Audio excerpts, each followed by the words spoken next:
आज ये दास्तां है भारतीय हिंदी सिनेमा के सुनहरे गुजरते दौर की एक ऐसी नायिका की जिसकी मनमोहक सांवली सलोनी सूरत की खूबसूरती ने हिंदी सिनेमा के साथ साथ बड़े बड़े फिल्म अभिनेताओं और फिल्म निर्माताओं के ऊपर वो जादू चलाया कि ये अभिनेत्री बन गई सबके दिलों की धड़कन। हंसते हंसते थक जाए रस्ते, जिंदगी यूं ही। हजारों लाखों दिलों की पहली पसंद बनी ये महान अभिनेत्री कैसे भारतीय हिंदी सिनेमा का वो नाम और मुकाम बन गई जिसकी चाहत में इनके साथ की दूसरी मशहूर नायिकाएं रह गई इनसे कोसों दूर। दोस्तों, ये महान नायिका अपने शानदार और दमदार अभिनय की बदौलत 80 के दौर में कैसे बन गईं हिंदी सिनेमा की सबसे चर्चित,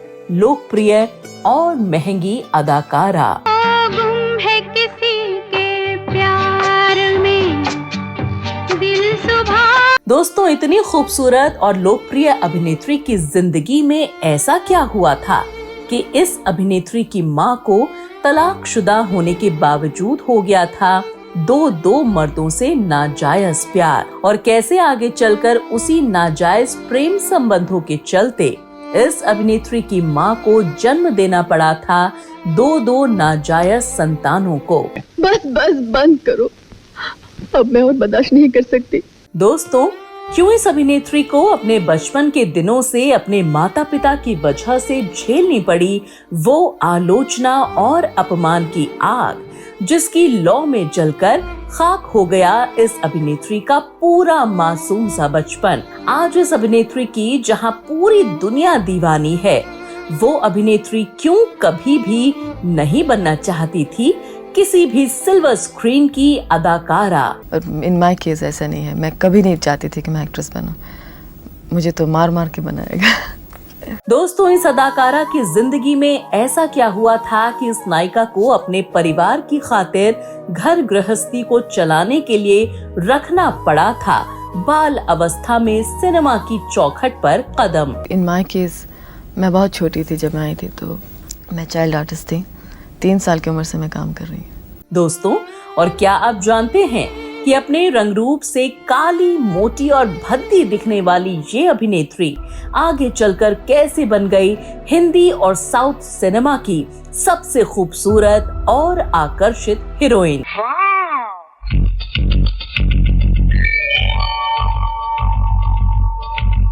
क्या आप जानते हैं कि इस अदाकारा की खूबसूरत जिंदगी का वो कौन सा श्राप मिला था इसे, जिसकी वजह से ये अदाकारा 4 शादियां और 6 प्रेम संबंधों में बंधे होने के बावजूद आज भी है अकेली, तन्हा और विधवा। जिंदगी रोज नए रंग। जिंदगी के दुख के भंवर में फंसी ये अभिनेत्री 2 पतियों की विधवा होने के बावजूद आज भी क्यों और किसके नाम का लगाती है अपनी मांग में सुहागिन का सिंदूर। तुम एक दिल में नहीं, हजारों दिलों में एक साथ बसना चाहती थी, इसीलिए आज न तो तुम किसी की माँ हो, ना ही किसी की पत्नी। दोस्तों, कैसे इस नायिका की वजह से मशहूर फिल्म अभिनेता अमिताभ बच्चन और उनकी पत्नी जया बच्चन की जिंदगी में लग गई वो आग जिसकी धधक में आज तक जल रहा है पूरा बच्चन परिवार। क्यों इस अभिनेत्री की वजह से अमिताभ बच्चन देना चाहते थे जया बच्चन को तलाक। क्यों मेरा घर तबाह कर रही है, अपना घर भी तो भोग रही हूँ। और दोस्तों, क्या आप ये जानते हैं कि इस अभिनेत्री की वजह से भारतीय हिंदी सिनेमा में बर्बाद हो गए कई घर, और उन्हीं बर्बाद हुए घरों की एक महान खूबसूरत अभिनेत्री ने क्यों कह दिया था इस अदाकारा को राष्ट्रीय चुड़ैल। क्या आप जानते हैं कि ये अभिनेत्री 4 शादी, अनेकों प्रेम संबंध होने के बावजूद कैसे बन गई समलैंगिक? क्या है इनकी समलैंगिक जिंदगी के पीछे का वो काला सच जिसे आज तक दुनिया की नजरों से छिपाया गया? मन क्यों बहका रे बहका आधी रात को। पूरा सच जानने के लिए आप बने रहिए हमारे साथ इस वीडियो के अंत तक, जहां हम आपको बताने वाले हैं इस अभिनेत्री की जिंदगी का वो सच जिसे जानकर निकल जाएगी सभी के पैरों तले जमीन। जिंदगी में दूर तक फैली है तन्हा। नमस्कार, आदाब, आभार दोस्तों।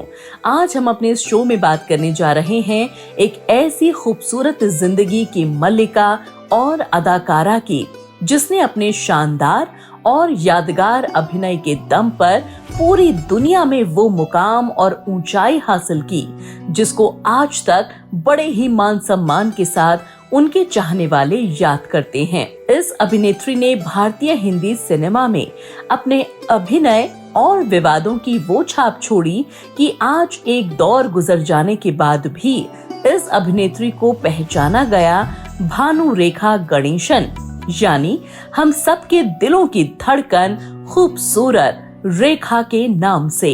तेरे बिना जिया जाए ना। कौन थी रेखा, कहां से आई थी, किस परिवार से ये ताल्लुक रखती हैं? क्या थे इनकी जिंदगी के वो राज और विवाद जिनकी वजह से आज भी हैं ये चर्चा में?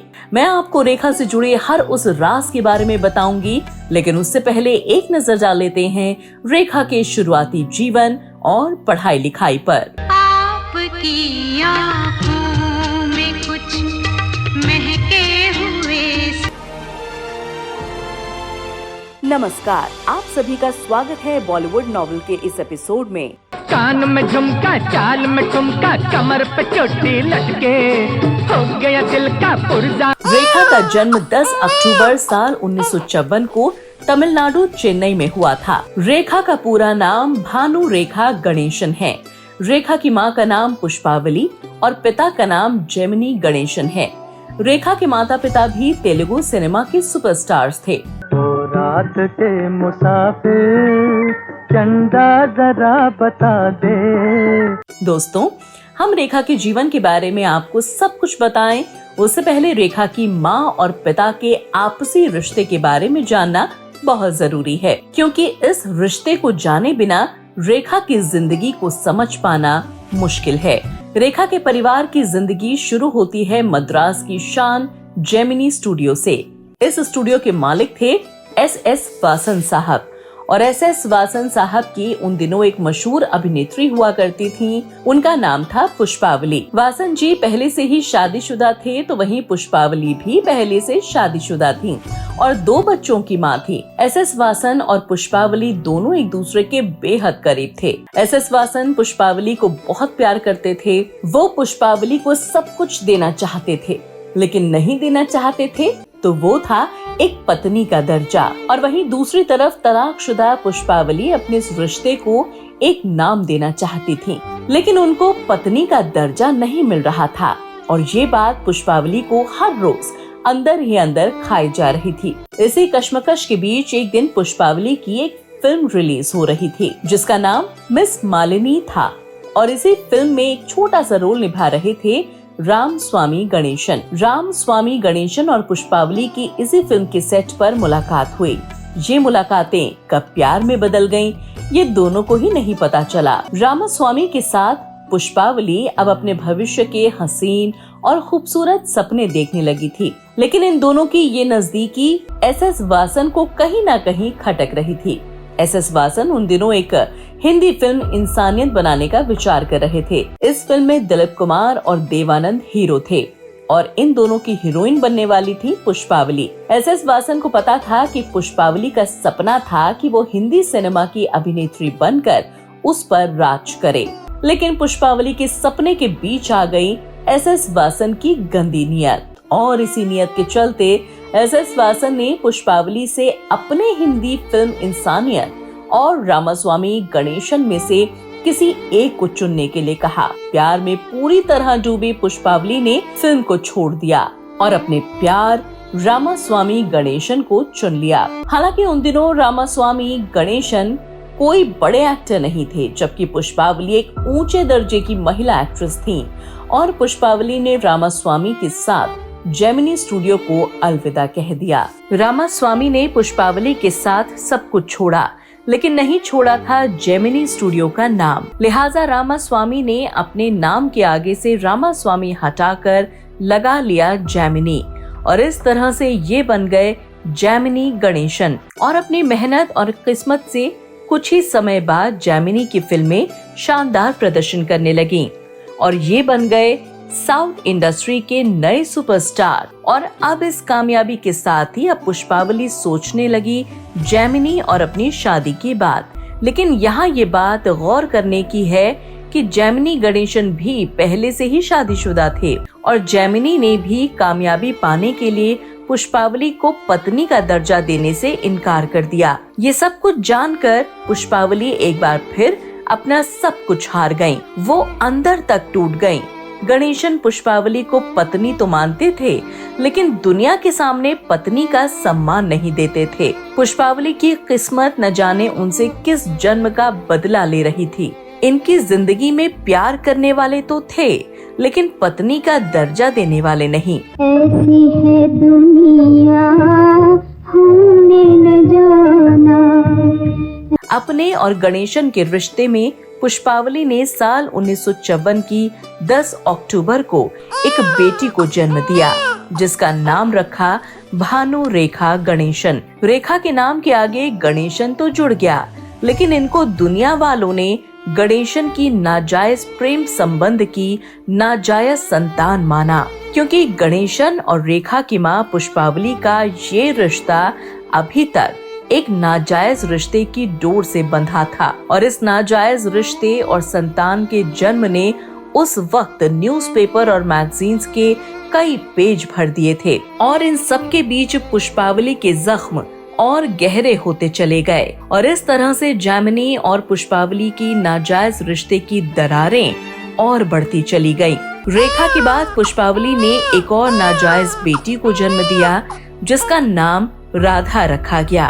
दो बेटियों के नाजायज पिता बनने के बाद भी जेमिनी गणेशन ने कभी भी पुष्पावली और अपने रिश्ते को कोई नाम नहीं दिया। बेटियों के जन्म के बाद जेमिनी ने पुष्पावली के घर आना जाना बिल्कुल बंद सा ही कर दिया। और इसी दुख के समय में भानु रेखा भी बड़ी हो रही थी और भानु रेखा भी समझने लगी थी उनके पिता जेमिनी गणेशन और भी कई बच्चों के पिता हैं और वो हमको अब पसंद नहीं करते हैं। जेमिनी गणेशन की इस बेरुखी ने पुष्पावली को घुटनों पर ला खड़ा किया और उधर मासूम सी भानु रेखा अपनी माँ को हर रोज तड़पते और रोते आंसुओं को बहाते देखती। और इस सब के बीच भानु रेखा अपनी माँ के बेहद करीब आ गईं। पुष्पावली अपनी बेटियों की देखभाल के लिए अब फिल्मों में छोटा मोटा अभिनय कर लिया करती, लेकिन बढ़ती उम्र के साथ ये रोल भी मिलने बंद हो गए। भानु रेखा जब 4 साल की थी तो अपनी माँ की वजह से उन्हें बाल कलाकार के रूप में फिल्म इत्ती गुट्टू में काम करने का मौका मिला था और ये फिल्म साल 1958 में रिलीज हुई। इसके बाद भानु रेखा साल 1966 में रंगुला रत्नम में भानु रेखा ने काम किया।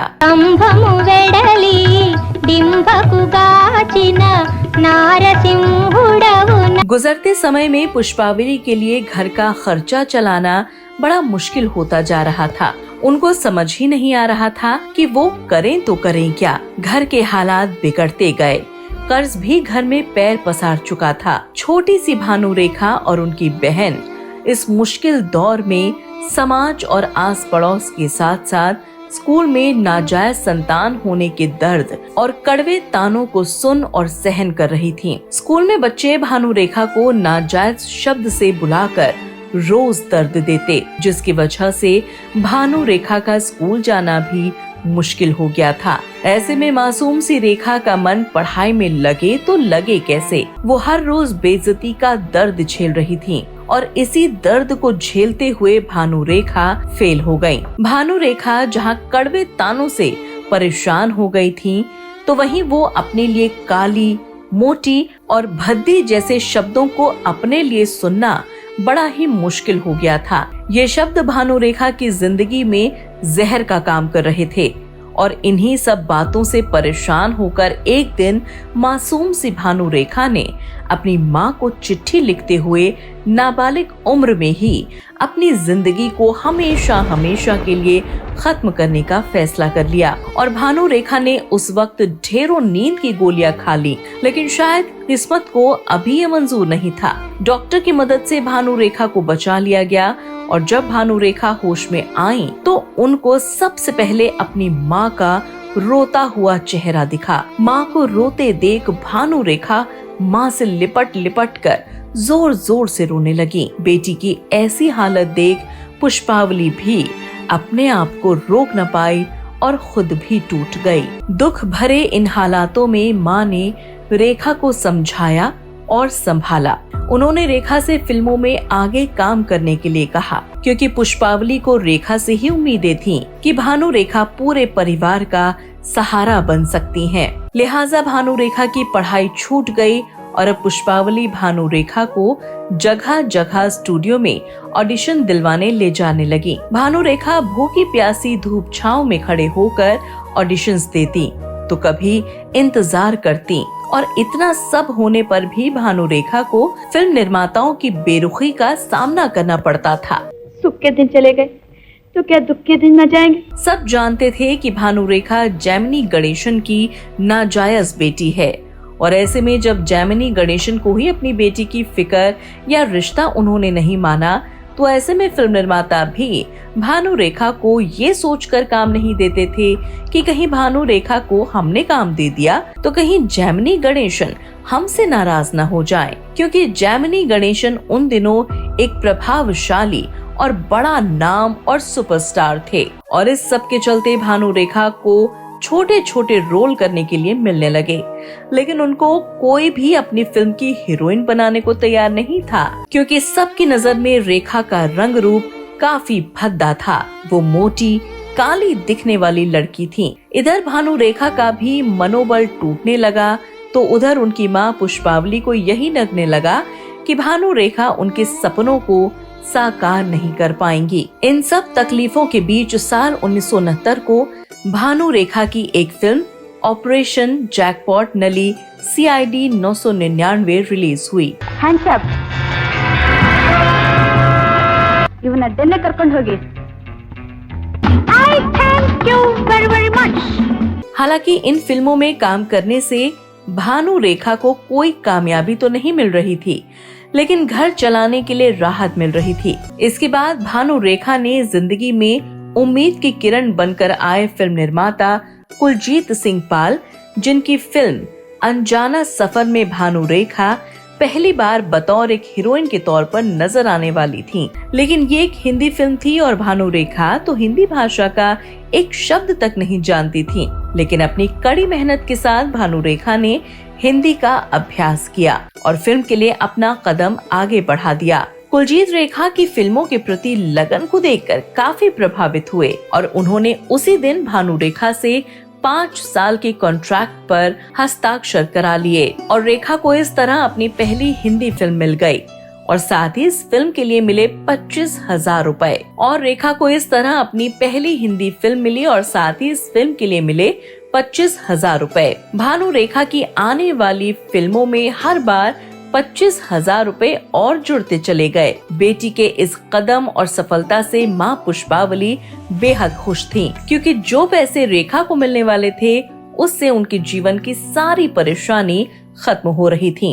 हर मुसीबत का मुकाबला हंसते हंसते करना चाहिए। इसके बाद 1979 में 15 साल की छोटी सी भानु रेखा के कदम पहली बार पड़े माया नगरी बम्बई में, यानी आज के मुंबई में। यहाँ भानु रेखा को अजंता प्लेस में रहने के लिए एक कमरा मिला। ये वो कमरा था जहाँ शूटिंग के बाद भानु रेखा रहती थी। ये रहा आपका कमरा। कमरा छोटा तो जरूर है, मगर मुझे उम्मीद है आपको यहाँ किसी किस्म की कोई तकलीफ नहीं होगी। भानु रेखा मुंबई आ तो गई थी परिवार की खातिर, लेकिन वो यहाँ खुश नहीं थी, क्योंकि उनके दिल में घबराहट थी।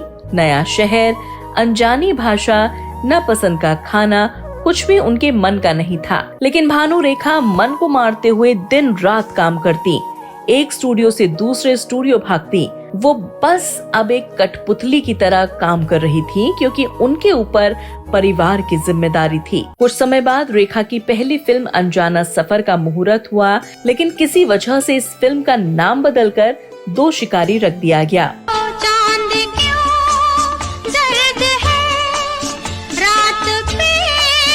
मुहूर्त पर लोग भानु रेखा को हीरोइन के तौर पर देखकर हैरान थे।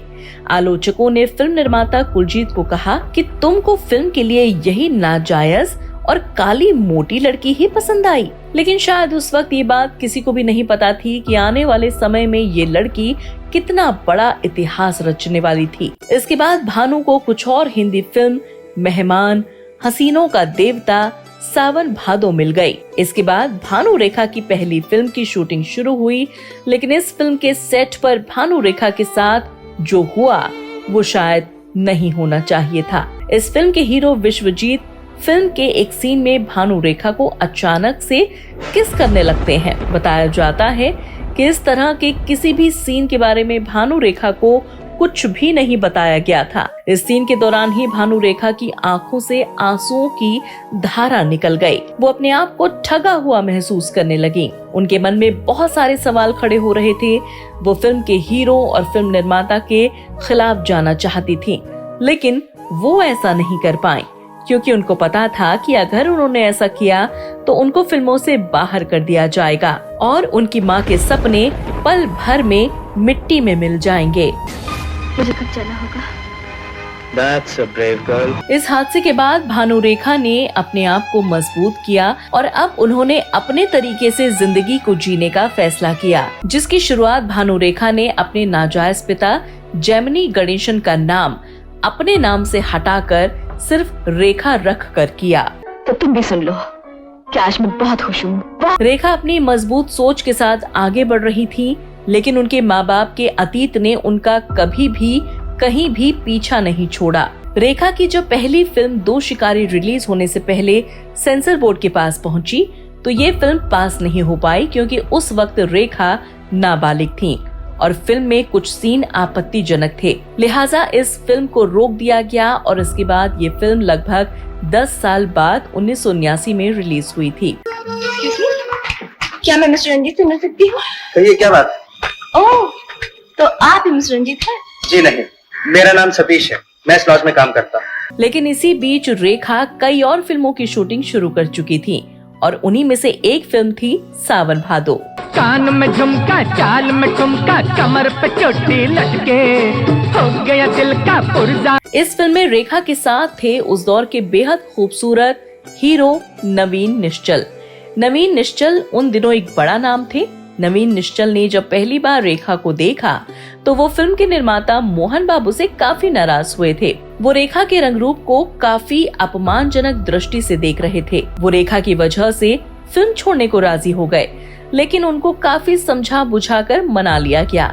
रेखा हर कदम पर दुनिया की जिल्लत का सामना कर रही थी। इस फिल्म में गोरे रंग रूप के नवीन निश्चल के आगे रेखा को चेहरे से लेकर पैर तक मेकअप करके थोड़ा बहुत गोरा बनाया जाता था। ये सब होते देखकर फिल्म यूनिट के लोग रेखा का मजाक बनाते, लेकिन रेखा चुपचाप अपना काम करती रहती।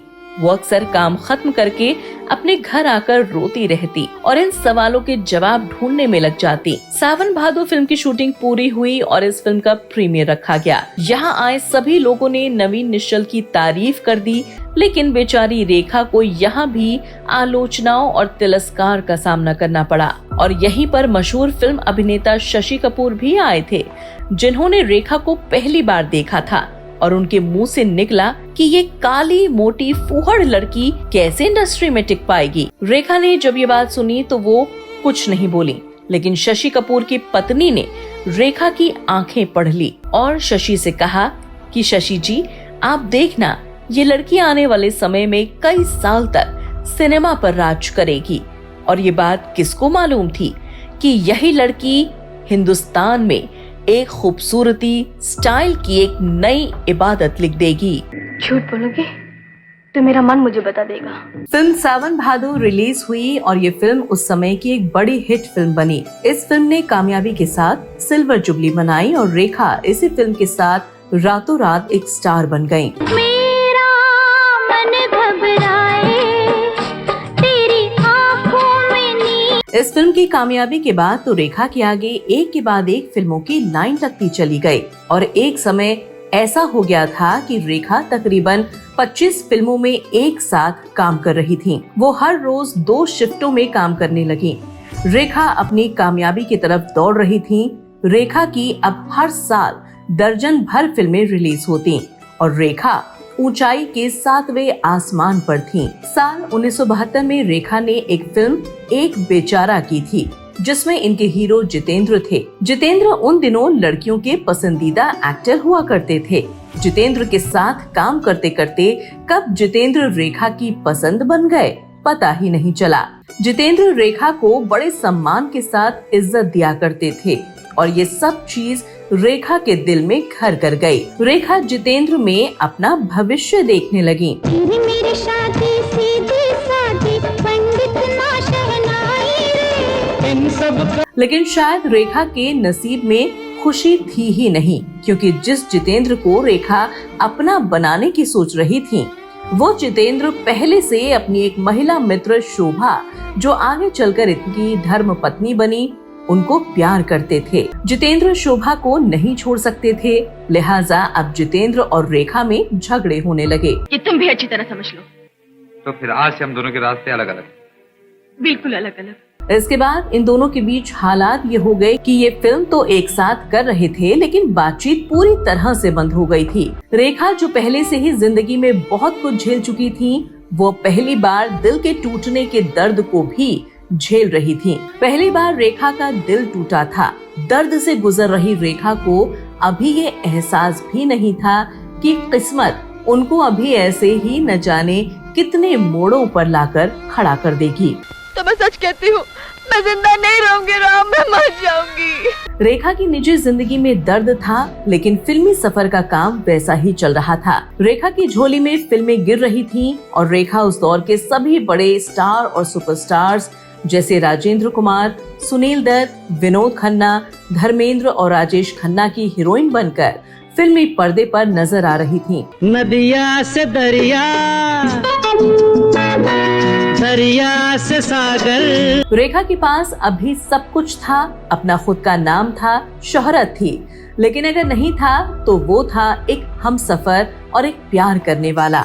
बहुत जल्दी ही रेखा की जिंदगी में एक ऐसा इंसान आया जिसने रेखा को समझाया और प्यार दिया और उनके टूटे दिल को जोड़ने में कामयाबी उन्हें मिली और उनका नाम था विनोद मेहरा, जो कि हिंदी सिनेमा के एक जाने माने फिल्म एक्टर थे। आपकी आंखों में कुछ महके हुए से। रेखा और विनोद मेहरा ने पहली बार एक फिल्म ऐलान में साथ काम किया था, जो साल 1971 में रिलीज हुई थी। रेखा और विनोद मेहरा में जल्दी ही दोस्ती हो गई और ये दोस्ती प्यार में बदल गई। रेखा का ये वो वक्त था जब ये दिल से खुश थी विनोद मेहरा के साथ। विनोद मेहरा वो इंसान थे जो रेखा की प्यार में ईमानदारी और उनके खुले विचारों को पसंद करते थे। विनोद मेहरा रेखा से शादी करना चाहते थे और रेखा भी इस रिश्ते से बेहद खुश थीं। प्यार का ये रिश्ता इन दोनों को एक दूसरे का अपना तो बना रहा था, लेकिन इस रिश्ते में एक ऐसा इंसान भी था जो इन सब से खुश नहीं था और वो थी विनोद मेहरा की मां कमला मेहरा। कमला मेहरा अपने बेटे के लिए एक संस्कारी और घरेलू बहू लाना चाहती थी, पर रेखा की छवि बिल्कुल अलग थी। रेखा के कुछ बोल्ड बयान और उनका पुराना अतीत उनके इस रिश्ते के आगे आ रहा था। विनोद मेहरा ने रेखा के प्यार में अपनी मां को मनाने की बहुत कोशिश की, लेकिन वो अपनी मां को नहीं मना पाए और रेखा को अब डर लगने लगा कि कहीं विनोद मेहरा उनको छोड़ कर न चले जाएं। और इसी सब के चलते एक दिन दोनों में झगड़ा हो गया। जो कहना चाहती हूँ साफ-साफ क्यों नहीं कहते? सुनकर चली जाऊंगी मैं। कह क्यों नहीं देते कि तुम मेरे साथ नहीं रह सकते? रेखा को लगने लगा कि अब ये रिश्ता खत्म हो जाएगा। रेखा शायद ये गम बर्दाश्त नहीं करना चाहती थी और विनोद मेहरा को खोना नहीं चाहती थी। लिहाजा एक दिन रेखा ने इसी कश्मकश में संवेदनशील पदार्थ खा लिया और अपनी जिंदगी को एक बार फिर से खत्म करने की कोशिश की। इस पर उम्मीद नहीं छोड़ते, सब कुछ तो है, तुम, विकास, घर, सब कुछ। लेकिन समय रहते उनको हॉस्पिटल ले जाया गया, जहां इनकी जान बच गई। रेखा के इस कदम की हर न्यूज़पेपर और जनता में चर्चा थी और जब रेखा सवालों के घेरे में घिर गई तो विनोद मेहरा और रेखा ने एक प्रेस कॉन्फ्रेंस की जिसमें रेखा ने कहा कि वो अपने खाने के साथ कॉकरोच खा गई थी जिसकी वजह से ऐसा हुआ। लेकिन रेखा का ये बयान किसी के भी गले नहीं उतरा था। विनोद मेहरा जानते थे कि सच क्या है। विनोद मेहरा ने रेखा से वादा किया कि वो कभी भी उनको नहीं छोड़ेंगे और दोनों ने मिलकर तय किया कि अब वो दोनों शादी करके ही विनोद मेहरा की मां के पास जाएंगे और आगे कुछ हुआ भी यूं ही। मशहूर अभिनेत्री मौसमी चटर्जी के पति ने शादी की सभी तैयारियां की और विनोद मेहरा और रेखा ने कोलकाता के पार्क सर्कस इलाके में एक मंदिर में 7 फेरे लेकर रेखा और विनोद मेहरा शादी के बंधन में बंध गए। आज कल पाँव ज़मीन पर नहीं पड़ते। रेखा इस रिश्ते से बहुत खुश थी क्योंकि अब उनके रिश्ते को ऐसा नाम मिला जिससे उनके अतीत के कड़वे सच और नाजायज शब्द से उनका पीछा छूट जाएगा और अब रेखा कहलाएंगी मिसेस मेहरा। शादी के बाद ये दोनों कोलकाता से मुंबई वापस विनोद मेहरा के घर पहुंचे। रेखा और विनोद मेहरा अपने मन में जैसा सोच कर आए थे माँ से मिलने पर वैसा नहीं हुआ। रेखा ने जैसे अपनी सास के पैर छुए तो विनोद मेहरा की माँ ने रेखा को धक्का मार दिया और रेखा के ऊपर आग बबूला होते हुए उनको बहुत भला बुरा कहा। चल मत पुकार मुझे इस रिश्ते से, तेरा मेरा कोई रिश्ता नहीं। और निकल यहाँ से, ऐसा विनोद मेहरा अपनी मां को शांत करने की कोशिश कर रहे थे लेकिन उनकी मां का गुस्सा और बढ़ता जा रहा था। गुस्सा इतना ज्यादा हो गया कि वो रेखा के ऊपर चप्पल लेकर दौड़ पड़ी और उस वक्त के सारा तमाशा आसपास के लोग भी देख रहे थे। विनोद मेहरा इस स्थिति को संभालने में नाकामयाब हो गए और विनोद मेहरा ने रेखा से ही कहा कि तुम घर चली जाओ। मुझे क्या मालूम था कि मेरे इश्क का भी एक मजार बनेगा। विनोद का ये जवाब सुनकर रेखा सुन्न पड़ गई। रेखा को विनोद से इस जवाब की कतई उम्मीद नहीं थी। रेखा अपने आप को एक बार फिर से ठगा सा महसूस कर रही थी। अब रेखा की आंखों में सपनों की जगह आंसुओं का सागर उमड़ पड़ा और इसी दुख के साथ रेखा अपने घर वापस आ गई। लाचार बेबस रेखा कुछ नहीं कर पाई। जिंदगी अंधकार में डूब रही थी। रेखा ने अपने रिश्ते को बचाने के लिए कोशिश भी की लेकिन किस्मत के आगे रेखा की एक न चली। प्यार इतना कच्चा नहीं होता आनंद, जिस्म दफना जाते हैं। प्यार नहीं, मेरी जिंदगी एक उलझा हुआ सवाल बन गई है। रेखा का रिश्ता कांच की तरह एक ही चोट से पूरी तरह से चकनाचूर हो गया। इसके बाद साल 1973 में रेखा ने एक इंटरव्यू दिया जिसमें उन्होंने कहा कि मैं कमला मेहरा के लिए सिर्फ एक अभिनेत्री नहीं बल्कि बदनाम अभिनेत्री हूँ जिसका बेहद सड़ा हुआ अतीत है। तो ठीक है, जो चाहे वो करो, आज से तुम्हारा मेरा कोई रिश्ता नहीं।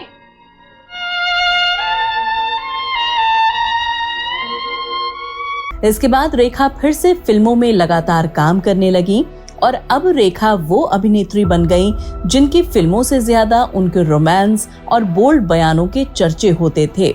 रेखा के उन दिनों में उनकी एक दोस्त हुआ करती थी जिनका नाम था योगिता बाली। योगिता बाली भी एक एक्ट्रेस थी। योगिता उन दिनों मशहूर फिल्म अभिनेता और खलनायक जीवन के बेटे किरण कुमार योगिता बाली के साथ प्रेम संबंधों में थे। तुम कितनी खूबसूरत हो ये मेरे दिल से। किरण कुमार हमेशा योगिता से रेखा से दूर रहने की सलाह दिया करते थे। उनको इन दोनों की दोस्ती सही नहीं लगती थी।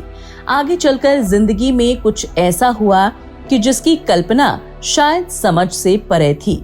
ये कब हुआ, कैसे हुआ, कुछ पता नहीं। जो किरण कुमार अपनी प्रेमिका से रेखा से दूर रहने की बात कर रहे थे वो खुद रेखा को प्यार करने लगे और उनको डेट करने लगे और इन दोनों का ये प्रेम अखबारों की खबर बन गया। दिल का नजराना ले ओ दिलदार ले, दिल का नजराना। जब ये बात योगिता बाली को पता चली तो इस बात से वो काफी हैरान हुई लेकिन उन्होंने इन सब में रेखा की ही गलती नहीं मानी बल्कि किरण कुमार को ही धोखेबाज ठहराया। तुम्हारे सपने पूरे हो गए हैं, तुम्हें सब कुछ मिल गया है। गीता, भलाई गीता न मिलेगी तो क्या होगा। अब रेखा की जिंदगी में किरण कुमार आ चुके थे। किरण कुमार रेखा के प्यार में ऐसे दीवाने हुए कि वो अक्सर रेखा की फिल्मों की शूटिंग की जगह पहुंच जाते और फिल्मी पार्टियों में भी दोनों साथ नजर आते। रेखा एक बार फिर से प्यार की गिरफ्त में हो तो गई, लेकिन वो अपनी बदनसीब किस्मत के अंजाम से बेखबर थीं। तेरे साथ ही जिएंगे, तेरे साथ ही। किरण कुमार रेखा से प्यार करने में तो कामयाब हुए, लेकिन अपने रिश्ते को कोई नाम देने में विफल हो गए। दरअसल किरण कुमार फिल्म अभिनेता जीवन के बेटे थे और जीवन रेखा का पुराना सारा अतीत जानते थे। वो जानते थे कि रेखा नाजायज औलाद है और जीवन ने रेखा के द्वारा दिए गए बोल्ड बयानों को भी सुना और पढ़ा था और इसी वजह से रेखा की छवि जीवन की नजरों में अच्छी नहीं थी, जिसका नतीजा ये हुआ कि ये रिश्ता खत्म कर दिया गया। रेखा की जिंदगी में भले ही ये प्यार नया हो, लेकिन किस्मत का फैसला वही पुराना था। इस रिश्ते के टूटने से रेखा के दिल पर कई गहरे जख्म हुए। मुझे रूठा यार मनाना है। रेखा ने अपने रिश्ते को बहुत कुछ दिया, अपने फिल्मी सफर की भी परवाह नहीं की, हर मुमकिन कोशिश की अपने उन रिश्तों को बचाने की जिन्हें वो अपनाना चाहती थी। रेखा के प्रेम संबंध फिल्मी गलियारों में गूंज रहे थे, लेकिन रेखा ने सच में इन रिश्तों के लिए अपनी आत्मा तक को औरों को सौंप दिया। लेकिन रेखा को हर बार उस गलती की सजा मिली जिसकी वो हकदार नहीं थी। रेखा जिंदगी के दो रास्तों पर थी। निजी जिंदगी में तूफान था, लेकिन फिल्मी सफर उनका बहुत अच्छा चल रहा था। साल 1972 से लेकर 1973 तक रेखा की 16 फिल्में रिलीज हुई। फिल्मों ने रेखा की झोली में सब कुछ डाल दिया था और अब रेखा ने पहली बार साल 1972 में अपने लिए मुंबई में एक फ्लैट खरीदा। जहां रेखा ने ये फ्लैट खरीदा था, वहां उसी बिल्डिंग में जया भादुड़ी भी रहा करती थीं। एक ही बिल्डिंग में रहने की वजह से इन दोनों की अक्सर मुलाकातें हुआ करती थीं। उस वक्त जया भादुड़ी और अमिताभ बच्चन शादीशुदा नहीं थे, लेकिन प्रेम संबंध में थे। रेखा उन दिनों जया भादुड़ी को अच्छी बुरी सभी तरह की सलाह दिया करती थीं। दोनों की दोस्ती सगी बहनों जैसी थी। जिस वक्त ये दोस्ती इतनी गहरी थी, उसी वक्त अमिताभ बच्चन फ्लॉप एक्टर के तौर पर जाने जाते थे। लेकिन कुछ समय बाद फिल्म जंजीर की कामयाबी ने अमिताभ बच्चन की किस्मत को ही बदल दिया और फिल्म कामयाबी के साथ अमिताभ बच्चन और जया भादुड़ी ने शादी कर ली। लेकिन दोस्तों, जया बच्चन जो अब तक रेखा को बहन माना करती थीं, उन्होंने रेखा को अपनी शादी में ही नहीं बुलाया। रेखा को ये बात बहुत बुरी लगी और हर बार की तरह रेखा ने मीडिया के सामने अपने दिल की बात बोल दी। रेखा शादी में न बुलाए जाने से बेहद नाराज थीं और उनकी ये नाराजगी आगे बढ़ती ही चली गई। रेखा, ये क्या हो गया तुम होश में तो हो? इधर रेखा और जया बच्चन के बीच रिश्तों में दरार आ रही थी और वहीं रेखा उन्हीं के पति अमिताभ बच्चन के साथ फिल्म दो अनजाने करने जा रही थी, जिसमें अमिताभ बच्चन रेखा के पति का किरदार निभाने वाले थे। रेखा, तुम इस शादी से खुश हो ना? इसमें खुशी और नाखुशी की कोई बात ही नहीं है। ये शादी मेरी मर्जी के खिलाफ हुई है। और दोस्तों, यही वो फिल्म थी जिसकी वजह से आज तक अमिताभ बच्चन, जया बच्चन और खुद रेखा की जिंदगी काफी तकलीफों के बीच होकर गुजरी, या यूं कहिए कि अभी भी गुजर रही है। दरअसल अमिताभ बच्चन अपने काम के प्रति काफी ईमानदार थे। वो समय से शूटिंग पर आते, मान सम्मान देते सभी को और फिर घर चले जाते। रेखा को अमिताभ बच्चन का ये बर्ताव काफी प्रभावित कर गया और ये धीरे धीरे अमिताभ बच्चन की तरफ खिंचने लगी।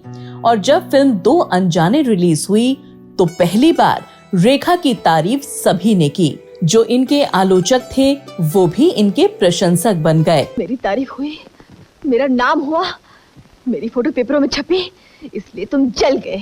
अमिताभ बच्चन के साथ काम करके जो कामयाबी और तारीफ मिली, उससे रेखा और भी ज्यादा अमिताभ बच्चन को पसंद करने लगी। लेकिन इस बार रेखा ने अपने आप को अंदर से नहीं बल्कि बाहरी रंग रूप को बदलने का फैसला किया। अब रेखा जिंदगी में पहली बार डाइटिंग करने लगी। वो कई दिन सिर्फ दूध पिया करती थीं। वो अब अपने शरीर पर जरा सी भी चर्बी नहीं रहने देना चाहती थीं। लिहाजा उन्होंने योगा और एरोबिक्स का भी सहारा लिया और रेखा ही वो अभिनेत्री थी जो भारतीय हिंदी सिनेमा में योग और एरोबिक्स का ट्रेंड लेकर आई थी। रेखा हर तरह से अपने आप को निखार रही थी। अब वो अपने रंग रूप को मेकअप की कला से भी संवारना चाहती थी, क्योंकि मेकअप से भी उन दिनों आपके दिखने पर असर पड़ता था। इसलिए रेखा उन दिनों लंदन गई और वहाँ बाकायदा मेकअप का कोर्स किया, ट्रेनिंग की और फिर लौटकर वापस भारत आ गई।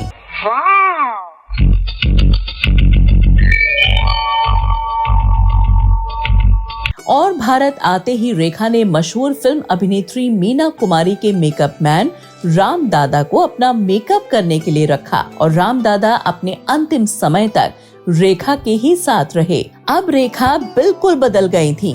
फिल्मों के अभिनय में संजीदगी, चेहरे पर बेहद खूबसूरती, उनका ये नया रंग रूप सबको आकर्षित कर रहा था। रेखा अपने इस बदलाव के पीछे अमिताभ बच्चन को ही वजह मानती हैं, क्योंकि वो शायद अमिताभ बच्चन के प्यार में पड़ चुकी थी और कहा जाता है कि अमिताभ बच्चन भी रेखा के साथ अपनी नजदीकी बढ़ा चुके थे और इन दोनों के प्यार के चर्चे होने लगे। कई पत्रिका और अखबार इन दोनों के प्रेम के किस्सों से भरे जाने लगे। रेखा इस तरह की खबरों से खुश होती थी। देखा एक ख्वाब तो ये सिलसिले हुए दूर तक निगाह में, क्योंकि ये खबरें दुनिया की नजरों में भी अमिताभ बच्चन को उनके करीब महसूस कराया करती थीं। रेखा प्यार में थीं।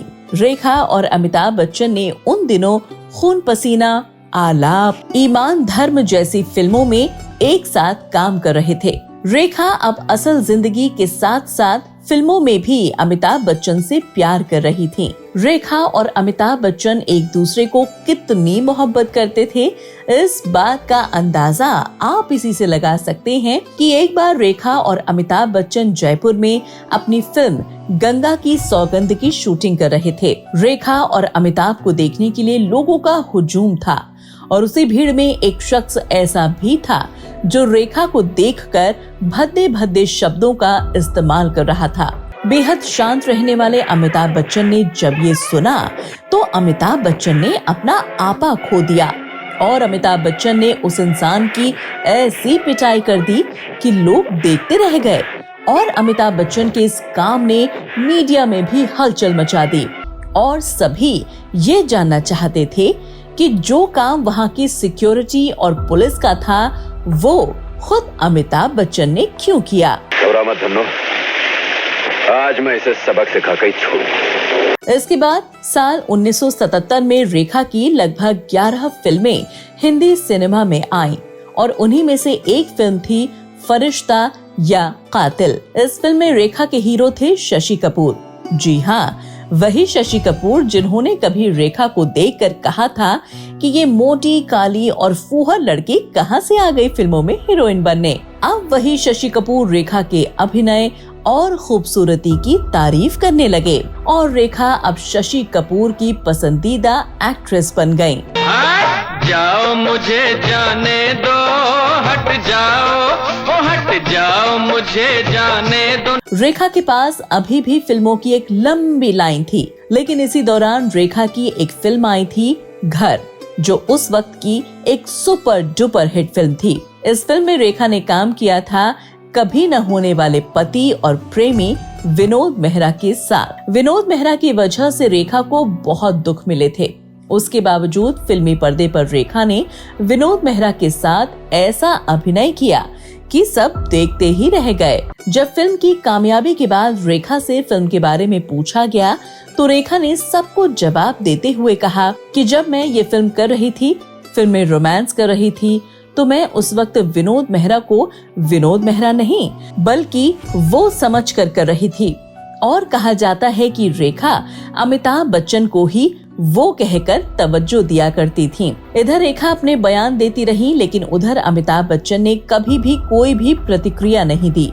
अमिताभ बच्चन हमेशा अपने और रेखा के इस रिश्ते से इनकार ही करते रहे, जबकि सच्चाई तो सभी के सामने थी। धड़कने कुछ कहना चाहे कह नहीं पाए। रेखा और अमिताभ बच्चन के रिश्ते की खबर कहीं न कहीं जया बच्चन को भी थी और वो आए दिन छप रही खबरों की सच्चाई से तंग आ चुकी थी। और जया बच्चन ने फैसला लिया और अमिताभ बच्चन को सख्त लहजे में समझा दिया कि तुम आगे से कोई भी फिल्म में रेखा के साथ काम नहीं करोगे। उधर काफी पारिवारिक युद्ध होने के बाद अमिताभ ने फिल्म निर्माताओं को रेखा के साथ काम नहीं करने के लिए मना कर दिया। और जब ये बात रेखा को पता चली तो उनको इस बात का बड़ा दुख हुआ। जब रेखा ने अमिताभ बच्चन से इसका जवाब मांगा तो अमिताभ बच्चन ने रेखा से कहा कि इस मुद्दे पर मैं एक भी शब्द नहीं कहूँगा, मुझे इस बारे में कुछ भी मत पूछो। मजबूर ये हालात इधर भी है उधर भी। अमिताभ के इस फैसले से रेखा बहुत ज्यादा दुखी रहने लगी और एक बार फिर से वो पूरी तरह से टूट गई। रेखा की जिंदगी हर बार उनको घुटनों पर लाकर खड़ा कर रही थी। राम, तुम सिर्फ मेरे हो, सिर्फ मेरे। मैं अपना प्यार किसी के साथ नहीं बांट सकती राम, किसी के साथ नहीं बांट सकती। रेखा अपने दिल के दर्द को कभी छुपा नहीं सकी और रेखा की जिंदगी में एक शब्द और जुड़ गया और वही शब्द इनकी माँ की जिंदगी के साथ भी हमेशा जुड़ा रहा।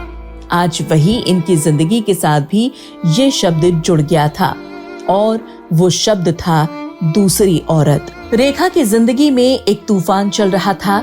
रेखा उस दोराहे पर थी जहां उनके पास प्यार के नाम पर सिर्फ दर्द ही था। इस बार रेखा ने अपने दर्द के पीछे जया बच्चन को ही दोषी बनाया। जया बच्चन और रेखा के बीच एक युद्ध चल रहा था, जहां जया बच्चन अमिताभ बच्चन को रेखा से दूर करने की हर कोशिश कर रही थी, तो वहीं रेखा किसी न किसी बहाने से अमिताभ के लिए कुछ न कुछ बोलकर सबका ध्यान अपने रिश्ते की तरफ खींच लेती थी। और इसी बीच रेखा और अमिताभ के अभिनय से सजी 2 फिल्में सुहाग और नटवरलाल रिलीज हुई।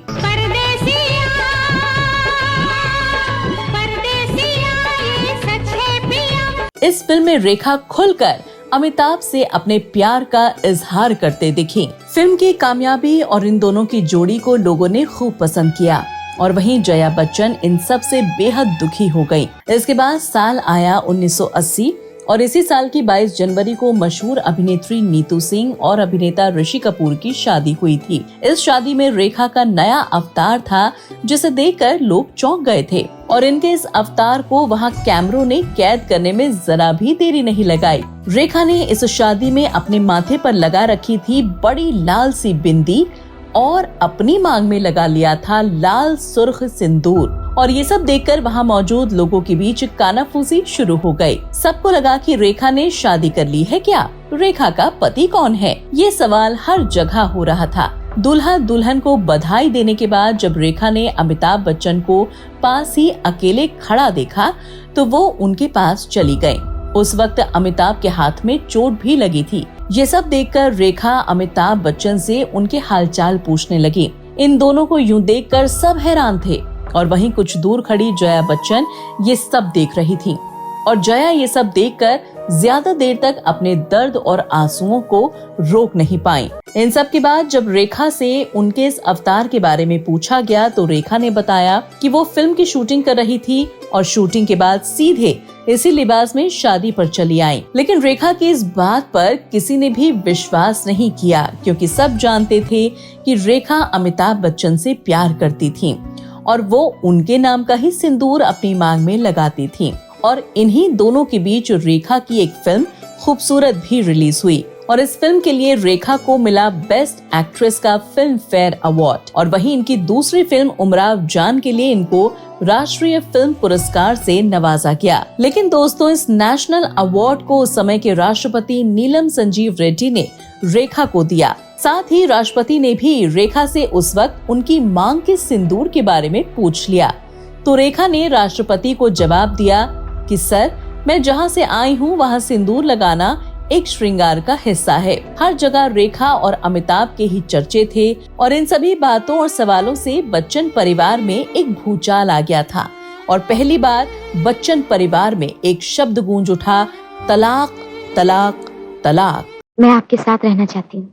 कोई जरूरत नहीं, मेरी जिंदगी मुझे किसी की भी जरूरत नहीं, समझी? अमिताभ बच्चन और रेखा का ये रिश्ता अपने आप में कड़वा सच था, जिसे जया ने धिक्कारा, लेकिन रेखा ने दिल से अपनाया था। जिंदगी में चल रहे इस तूफान के बीच कुछ ऐसा हुआ जिसकी शायद किसी को भी कहीं से कहीं तक कोई उम्मीद नहीं थी। उन दिनों किसी को भी यकीन नहीं था कि जया बच्चन, अमिताभ बच्चन, रेखा ये तीनों एक साथ एक फिल्म में नजर आएंगे, लेकिन ऐसा हुआ यश चोपड़ा की वजह से। दरअसल उन दिनों अमिताभ बच्चन की फिल्म कुछ अच्छा काम नहीं कर रही थी, तो ऐसे में अमिताभ को एक हिट फिल्म की जरूरत थी। यश चोपड़ा ने अमिताभ बच्चन से मुलाकात की और उनको कहानी सुनाई। अमिताभ ने कहानी सुनकर फिल्म के लिए हाँ कर दी। यश चोपड़ा ने अमिताभ को भी बताया कि इस फिल्म में उनकी प्रेमिका का रोल रेखा निभाएंगी। अमिताभ यश चोपड़ा के खिलाफ नहीं जा सकते थे, क्योंकि उनको उन दिनों एक हिट फिल्म की बहुत जरूरत थी। यश चोपड़ा इस फिल्म के लिए अमिताभ बच्चन के साथ उनकी पत्नी का रोल जया बच्चन को देने की बात कर रहे थे, लेकिन जया उन दिनों फिल्मों से दूर थी, निजी जिंदगी में परेशान थी। यश चोपड़ा ने जब जया से मुलाकात की तो जया ने पहले तो इनकार कर दिया, लेकिन उन्होंने बताया कि इस फिल्म में रेखा अमिताभ बच्चन की प्रेमिका का अभिनय निभा रही हैं। तो जया ने कुछ भी नहीं सोचा, फिल्म का क्लाइमैक्स सुना, जिसमें पति अंत में सब कुछ छोड़कर अपनी पत्नी का हो जाता है। जया को ये सब अपनी जिंदगी से जुड़ा हुआ महसूस हुआ और जया ने फिल्म को एकदम फ्री में करने के लिए हाँ कर दी, और ये फिल्म थी सिलसिला। जब ये फिल्म रिलीज हुई तो शानदार ओपनिंग से चली, लेकिन आगे चलकर ज्यादा अच्छा काम नहीं कर पाई थी। इस फिल्म में जया बच्चन और रेखा के बीच युद्ध देखा गया, जैसा कि असल जिंदगी में भी था। इससे पहले कि हमारी शादी की बात होती, उसकी शादी हो गई। जी हाँ, इस देश में पति प्रेमी नहीं होता। इस फिल्म के बाद तो अमिताभ बच्चन की एक से बढ़कर एक फिल्में जैसे लावारिस, कालिया, सत्ते पे सत्ता, नमक हलाल, शहंशाह जैसी फिल्में आईं, जो सुपर डुपर हिट फिल्में बनी। खालिया, खालिया, खालिया, खालिया। इस थाली पे तुम्हारा नहीं, हमारा नाम लिखा है। कौन हो तुम? इसके बाद आया साल 1982, जब अमिताभ बच्चन और उनके चाहने वालों के लिए एक बुरी खबर सामने आई। दरअसल इसी साल अमिताभ बच्चन की फिल्म कुली की शूटिंग चल रही थी, और इस फिल्म की शूटिंग के दौरान ही अमिताभ बच्चन अभिनेता पुनीत इस्सर के हाथों चोटिल हो गए। इस चोट से अमिताभ की हालत खराब हो गई। उनको जल्दी ही एम्बुलेंस में डालकर हॉस्पिटल ले जाया गया। अमिताभ की ये हालत थी कि अमिताभ कोमा में भी जा सकते थे। अमिताभ बच्चन की खबर सामने आते ही पूरी दुनिया में अमिताभ बच्चन के लिए दुआ और प्रार्थना के लिए लोग आगे आने लगे। जया बच्चन भी इन सबसे बहुत परेशान हो गई थी। जया बच्चन के लिए ये बेहद मुश्किल भरा समय था। पति की सलामती के लिए जया वो सब कर रही थी जो एक पत्नी को करना चाहिए था। जया ने मंदिर, मस्जिद, गुरुद्वारे जाकर दुआएं की, तो वहीं रेखा को जब ये सब कुछ पता चला तो वो भी परेशान हो गई थी। लेकिन जया ने तो रेखा के हॉस्पिटल में भी आने पर पाबंदी लगा रखी थी। जया बच्चन कभी नहीं चाहती थी कि ऐसे मुश्किल हालातों में भी रेखा का साया अमिताभ बच्चन के पास भी नजर आए। लेकिन रेखा भी जिद्दी थी। वो भी एक दिन सुबह जल्दी जल्दी किसी को बिना कुछ बताए, बिना मेकअप के चोरी छिपे हॉस्पिटल पहुंच गई और अमिताभ बच्चन को दूर से ही देखकर रोते रोते वापस आ गई। समय गुजरा और अमिताभ बच्चन ठीक हो रहे थे। जया बच्चन ने जो सेवा अमिताभ बच्चन की थी, उसने जया को अमिताभ बच्चन के और भी करीब ला दिया था और रेखा को अंधकार की तरफ धकेल दिया था।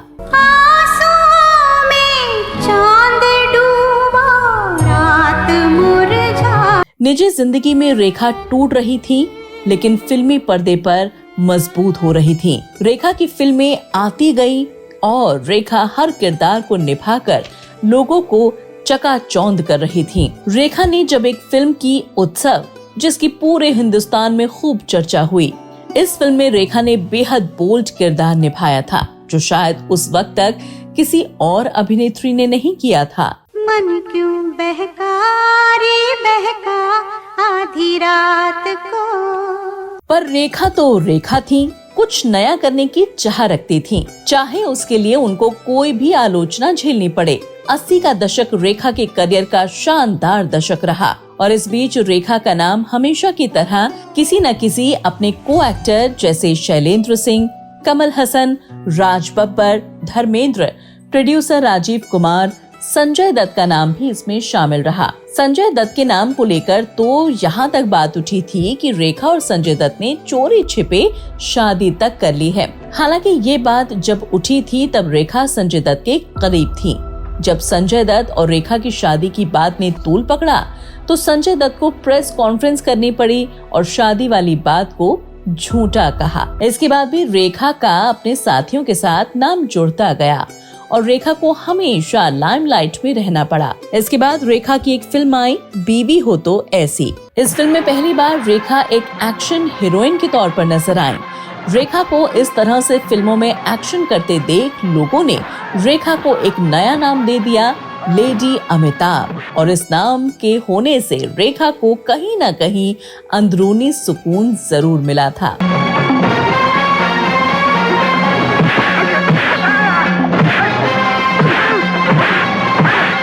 इस एक्शन फिल्म के बाद रेखा की एक और फिल्म आई, खून भरी मांग, जिसमें रेखा एक बार फिर से दमदार एक्शन करते हुए देखी गयी। फिल्म में रेखा बेहद खूबसूरत, स्टाइलिश रंग रूप में नजर आई। फिल्म उस दौर की सुपर डुपर हिट फिल्म बनी और फिल्म कामयाबी ने एक बार फिर से रेखा को इस फिल्म के लिए बेस्ट एक्ट्रेस का फिल्म फेयर अवार्ड दिला दिया। इन फिल्मों के बाद रेखा की कुछ और फिल्में कसम सुहाग की, भ्रष्टाचार, सौतन की बेटी, बहुरानी, लड़ाई जैसी फिल्में आईं, लेकिन ये फिल्में कुछ खास कमाल नहीं कर सकी। अब रेखा का फिल्मी सफर बीच में था, न ज्यादा अच्छा न ज्यादा बुरा। तो ऐसे में कुछ दोस्त और परिवार वाले रेखा को अपनी निजी जिंदगी को बसाने की सलाह देने लगे। रेखा ने भी सबकी सलाह को ठीक समझा और इनकी मुलाकात हुई दिल्ली के एक जाने माने व्यापारी मुकेश अग्रवाल से। रेखा और मुकेश का रिश्ता धीरे धीरे आगे बढ़ा और दोनों ने शादी करने का फैसला किया। रेखा ये शादी करके अपने माथे से दूसरी औरत का ठप्पा हटाना चाहती थी और अपने नाम के आगे एक सरनेम जोड़ना चाहती थी जो उनको मुकेश अग्रवाल से मिलने वाला था। लेकिन रेखा और मुकेश की ये शादी किसी धूम धड़ाके से नहीं हुई, बल्कि रात के 10 बजे एक अनजान मंदिर में हुई। चूँकि रात में मंदिर बंद होते हैं, लेकिन उस वक्त रहे पुजारी ने जब रेखा को देखा तो वो हैरान हो गए थे और उन्होंने मंदिर के उसूलों के परे जाते हुए इन दोनों की शादी कर दी। लेकिन इनकी शादी का दंड उस पुजारी को झेलना पड़ा था। उस पुजारी को मंदिर समिति ने हमेशा के लिए मंदिर से निकाल दिया था। रेखा और मुकेश अब पति पत्नी बन चुके थे और 36 साल की रेखा को अब जाकर अपना हक और एक नाम मिला था और अब रेखा से रेखा अग्रवाल बन गई थी।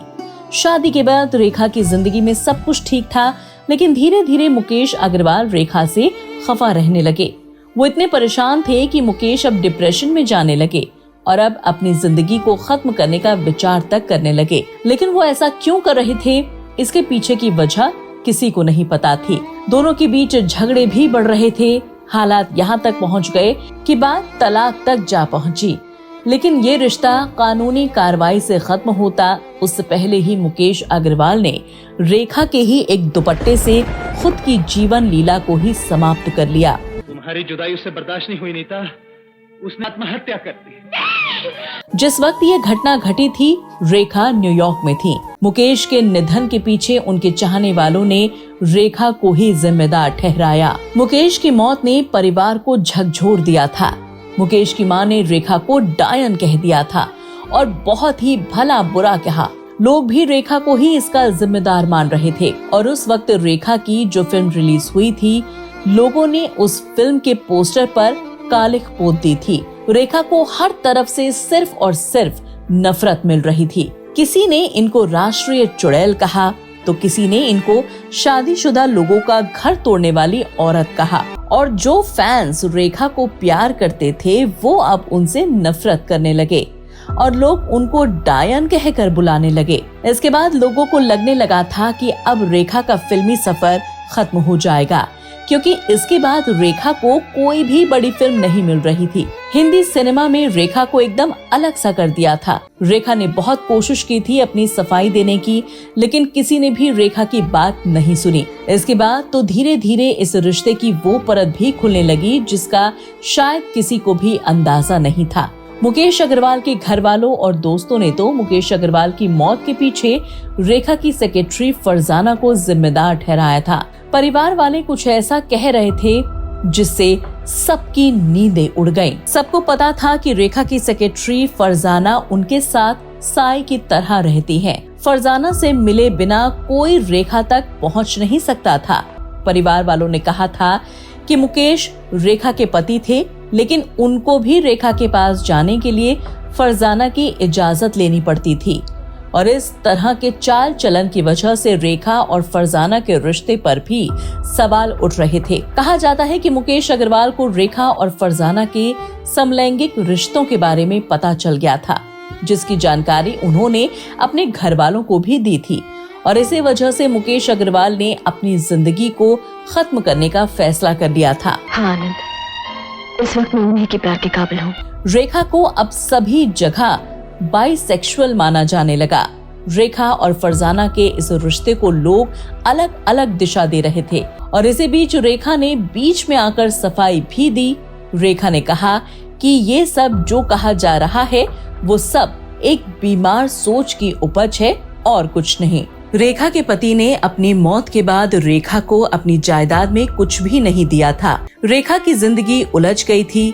परेशानी इनका दामन छोड़ ही नहीं रही थी। मेरी जिंदगी एक उलझा हुआ सवाल बन गई है, जिसकी वजह से मैं खुद को तुम्हारे प्यार के काबिल नहीं पाती। जिस दिन मैं इसे सुलझा लूंगी, मैं तुम्हारे प्यार के काबिल हो जाऊंगी। अब रेखा कई कई दिन तक अपने ही कमरे में बंद रहती और किसी से भी कोई भी बात नहीं करती थी। बुरा समय था, लेकिन वो भी धीरे धीरे गुजर रहा था। पति मुकेश के निधन के बाद ठीक 8 महीने बाद रेखा की एक फिल्म रिलीज हुई, फूल बने अंगारे। फूल कभी जब बन जाए अंगारा।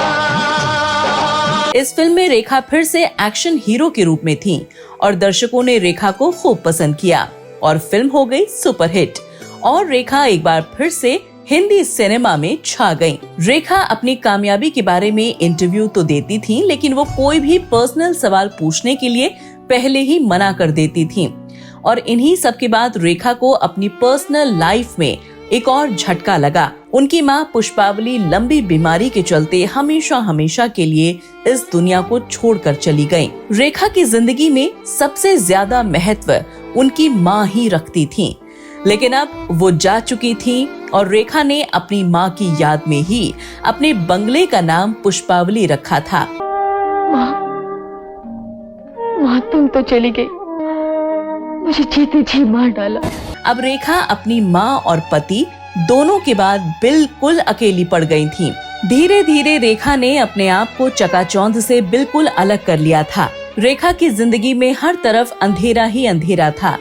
जैसे रेखा की मां हमेशा अपनी जिंदगी से दूसरी औरत का कलंक नहीं मिटा पाई थी, ठीक वैसे ही रेखा भी अपनी जिंदगी से दूसरी औरत और नाजायज होने का दाग अपनी जिंदगी से नहीं मिटा पाई। रेखा का नाम इतना बड़ा था कि आप इस बात से अंदाजा लगा सकते हैं कि मद्रास में होने वाले फिल्म फेयर अवार्ड के लिए रेखा को आमंत्रित किया और रेखा से कहा कि आपको जेमिनी गणेशन को लाइफ टाइम अचीवमेंट देना है। रेखा ये सुनकर दंग रह गई थी, क्योंकि रेखा अपने उस पिता को अवार्ड देने वाली थी जिसने कभी रेखा को अपनाया ही नहीं था। माँ, कभी कभी सुख तब आता है जब सुख को पाकर सुखी होने वाला चला जाता है। अगर आज तुम जिंदा होती तो रेखा कितनी खुश होती। और उनकी माँ को कभी भी पत्नी का दर्जा नहीं दिया था। आज रेखा की जिंदगी में जो दुख थे उसका एक बड़ा कारण जेमिनी गणेशन खुद थे। रेखा मद्रास गई और अपने नाजायज पिता के पैर छुए और उनको ये अवार्ड दिया और इसी अवार्ड कार्यक्रम में पहली बार जेमिनी गणेशन ने रेखा को सबके सामने अपनी बेटी कहा। रेखा को पहली बार सबके सामने अपने पिता का नाम मिल रहा था। रेखा असल में इस नाम की हकदार होते हुए भी ताउम्र इसके लिए तरसती रही थी। इस शो के दौरान पिता और बेटी खूब रोए, गिले शिकवे दूर हुए। और रेखा ने सबके सामने भावुक बात स्टेज से कह दी। It is an occasion to just sit back and have a big blast. And that is just about the longest speech I've ever given in my entire life. इस सब के बाद पिता और पुत्री के रिश्तों में सुधार आया और अब रेखा की जिंदगी पारिवारिक दिशा की तरफ बढ़ रही थी। रेखा का फिल्मी सफर भी ठीक चल रहा था और रेखा की कुछ फिल्में इंसाफ की देवी, मैडम एक्स, गीतांजलि, अब इंसाफ होगा, उड़ान, किला, मदर रिलीज हुई। इन फिल्मों से रेखा की मौजूदगी तो दर्ज हो रही थी, लेकिन फिल्म उतना अच्छा काम नहीं कर रही थी। रेखा को अपनी जिंदगी में फोटोशूट करने का सबसे ज्यादा शौक रहा है और अपने इसी शौक के चलते रेखा को हिंदुस्तान की सबसे शानदार कवर गर्ल का खिताब मिला था। रेखा हमेशा फिल्मी पर्दे पर कुछ न कुछ नया करती रहती और इसी कड़ी में साल 1996 में रेखा ने फिल्म खिलाड़ियों का खिलाड़ी में काम किया था। इस फिल्म में युवा अभिनेता अक्षय कुमार थे। इस फिल्म में रेखा ने अक्षय कुमार के साथ बेहद बोल्ड सीन देकर खलबली मचा दी थी। In the night, no control, क्या करूं? इस फिल्म में रेखा ने मैडम माया का वो किरदार निभाया कि ये असल जिंदगी में मैडम माया के नाम से मशहूर हो गयी। इस फिल्म के लिए रेखा को बेस्ट सपोर्टिंग एक्ट्रेस का अवार्ड भी दिया गया। जहां एक तरफ फिल्म कामयाब थी तो वहीं दूसरी तरफ ये बात भी होने लगी कि रेखा और अक्षय कुमार के बीच प्यार ने जन्म ले लिया था। लेकिन इस रिश्ते में कोई सच्चाई थी या नहीं, ये आज तक एक बड़ा सवाल रहा है। रेखा और अक्षय कुमार ने भी कभी भी कोई भी जवाब इस पर नहीं दिया और रेखा ने तो बिल्कुल ही चुप्पी साध ली थी। इसके बाद साल आया 2001 जब खूबसूरत रेखा को फिल्म फेयर ने लाइफ टाइम अचीवमेंट अवार्ड से सम्मानित किया। The one and only Rekha. So much, Rekha ji.